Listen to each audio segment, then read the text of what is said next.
Republicans coming in. Republicans now in the foyer. Republicans down the floor. Well, second hearing, third witness who has no firsthand knowledge of the subject that is supposed to be the focus of this entire inquiry, third witness who never talked to the president, third witness who never spoke with Chief of Staff Mulvaney, third witness who was not on the call, third witness who wasn't even, as I said, in Ukraine when the relevant, during the relevant time frame. Wasn't even there when President Zelensky left before he was even inaugurated as the new president. So again, 4 facts, I say this every time, but it's the truth. 4 facts have never changed, will never change. We got the call transcript. There was no conditionality or linkage on the call between an investigation and security assistance. We have the 2 individuals on the call who both said that there was no pressure, no linkage. We know that the Ukrainians didn't even know aid was withheld or on hold at the time of the call. And most importantly, the Ukrainians, specifically President Zelensky, never took any official action to get the aid released. And so those facts never change and will never change. I'm going to let Ms. Stefanik say a word and then we'll take the questions. Sure. So this was day 2 of an abject failure of Adam Schiff and his regime of secrecy. As we saw today, he is making up the rules as he goes. He did not let Republicans put forth any unanimous consents. He did not let us control our own time, Republican members' time. I think I was interrupted about 6 times throughout the hearing. So this is just more of the ridiculous abuse of power that we're seeing from Adam Schiff. I think one of the most important facts that came across today, Ambassador Yovanovitch testified that the president can appoint ambassadors at will.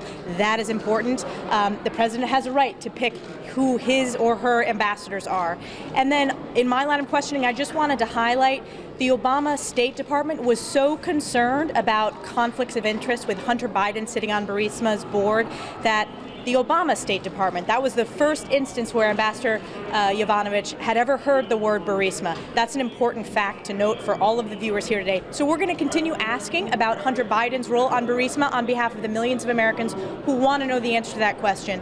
And then on the whistleblower, it is important to note that Adam Schiff, and I listed all of the instances of this, Adam Schiff initially in September said he was adamant about hearing from the whistleblower, and it only changed when it became clear that there was coordination between Democratic staff and the whistleblower before the whistleblower complaint was issued.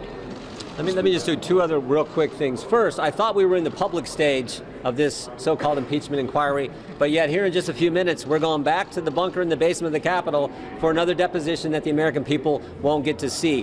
What they also haven't seen yet are 4 transcripts of people who've already been deposed, which means under House rules, we cannot use that testimony in these proceedings. We would like to use parts of the testimony from Mr. Morrison as an example in the open hearings, but we're prohibited under House rules from doing that. So a great question for you all to ask Mr. Schiff is, when is he going to release those transcripts so we can actually use that information in the public hearings? Mr. Jordan, once the president sent his tweet, didn't that completely undercut anything you were trying to do in the hearing today? Chad, we're not here to talk about tweets. We're here to talk about impeachable offenses. Chad, let me answer your question.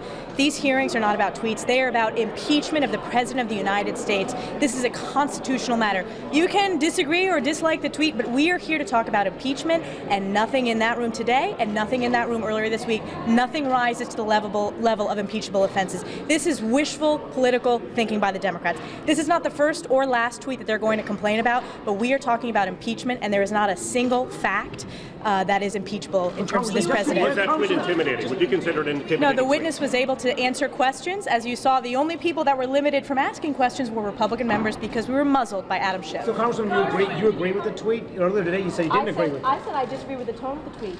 But again, when we're talking about impeachment, we are talking about impeachable offenses. You can disagree or agree with the tweet. I happen to disagree with the tweet. But again, as we know, the Democrats want to continue making this a political food fight. They are going about this in a partisan way. This is a very serious matter when we're talking about impeachment. This is a constitutional matter. It's not about tweets. Congressman, do you agree with the president's decision to recall Ambassador Yovanovitch based on what you learned today? I agree with Ambassador Yovanovitch's testimony where she said she thinks it is good policy that the President of the United States can determine who serves as their ambassadors. But you agree with his decision ultimately? I agree with the President's ability to pick and choose who his ambassadors are and those that are nominated and voted on by the Senate. What do you think of the president's decision to recall her? The president can have whom he wants in diplomatic positions. Today, do you think that was the right decision? That's the president's call.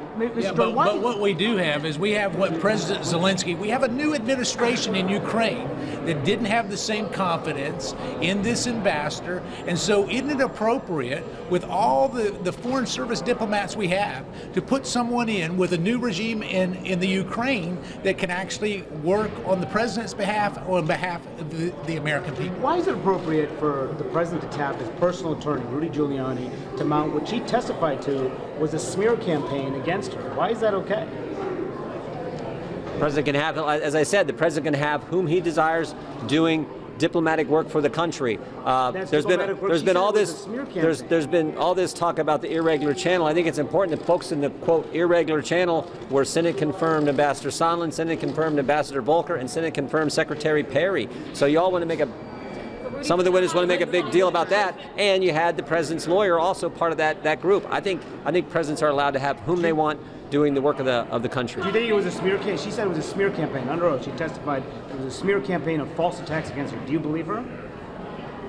Again, Congressman, Democrats say that the president is intimidating the witness. Is it appropriate for the president to be attacking a witness while she is testifying?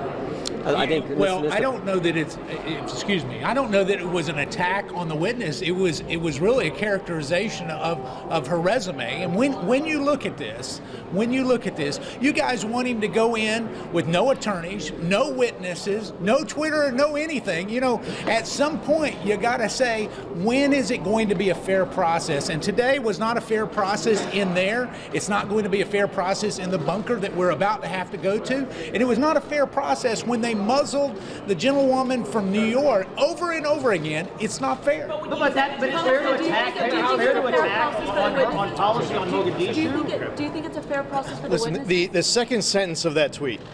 For example, one example. Adam Schiff never brought this up. The second sentence of that tweet goes back to the July 25th call transcript, and in that, President Zelensky is saying to President Trump that he's concerned that Ambassador Yovanovitch is a quote bad ambassador. And that President Zelensky believed that Ambassador Yovanovitch had a loyalty to President Poroshenko. Now, Adam Schiff, when posing the question to Ambassador Yovanovitch to respond to the tweet, never even mentioned that, because this is what Adam Schiff does. When he had the acting director of national intelligence in front of the committee, in his opening statement, he made up a fictitious call transcript of July 25th, because the real one doesn't have the bribery that he wants to allege. So just like that make-believe, what he called parody, instead he created a parody version of the tweet, a partial rendition, where he left that out, and then asked Ambassador Yovanovitch to respond. I think it would have been more responsible if Adam Schiff wants to ask that question, to let Ambassador Yovanovitch read the entire tweet, to digest it, and then respond. And by the way, if you want to talk about what President Trump said to President Zelensky about Ambassador Yovanovitch, why would he cherry pick out, once again, he loves to withhold key facts, that's how he rolls. He withholds information, he outright lies, and he cherry picks leaks. In this case, he took a part of a tweet. So it was the entire approach to it, the fact that they never asked Ambassador Yovanovitch about what President Zelensky said about her, plus not providing her the full information in the tweet. That is how he rolls with all of this. Why is President Trump putting out information and fighting back? It's because Adam Schiff only wants the American public to have 3% of the information and connect dots that aren't actually connected to write the world's greatest parody. Why didn't you ask him? Donald Trump, well, I'm not on the House Intelligence Committee. I'm saying this right now. By the way, we have asked Ambassador Yovanovitch, and anyone out there can go back and read her deposition. Because we spent 7, 8, 9 hours, and that's now public, even though Tim Morrison's isn't.